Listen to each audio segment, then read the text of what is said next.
ولقد عجبت كل العجب، عجبت لمعمر القذافي. أتدرون ماذا طلب من مصر في الأيام القلائل؟ طلب أن يشتري من مصر شيئا غريبا.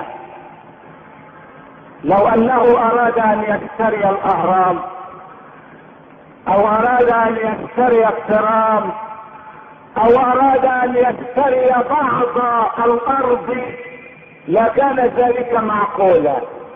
أما أنه قد طلب أن يشتري قبر الزعيم الراحل أستاذه في الظلم، أراد أن يشتري قبر جمال ب500 مليون دولار.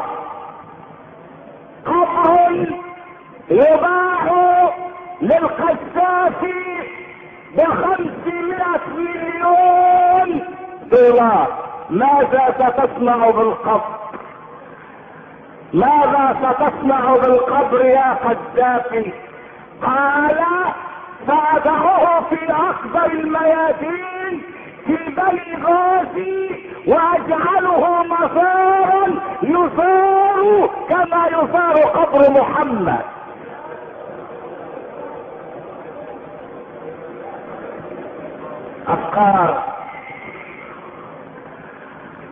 أفكار ما سمعنا بها في آبائنا الأولين.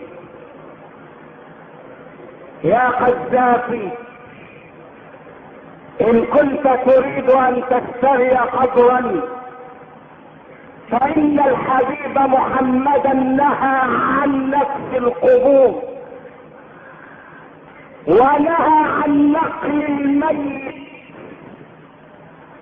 نهى عن نفس القبور ونهى عن نقل الأموات. وإذا كنت تريد أن تجعل من قبر سيدك وأستاذك في ظلم العباد، إذا أردت أن تجعل منه مزارا فغدا ستموت يا قذافي. اجعل من قبرك أنت، فإن ظلمك ملأ الدنيا مشرقا ومغربا، وما أدراك أنك بعد موتك ستأكلك الأرض. إن التراب سيأبى أن يأكلك، سيأبى التراب أن يأكلك.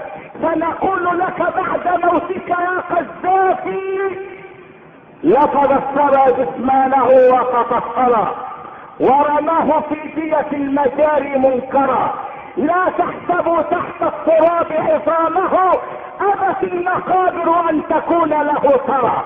يا قذافي اتق الله، وإذا كان معك اليوم مال فجد به على فقراء المسلمين، على فقراء المسلمين وعلى المساكين، وخذ من موت الظالم تيتو حبره.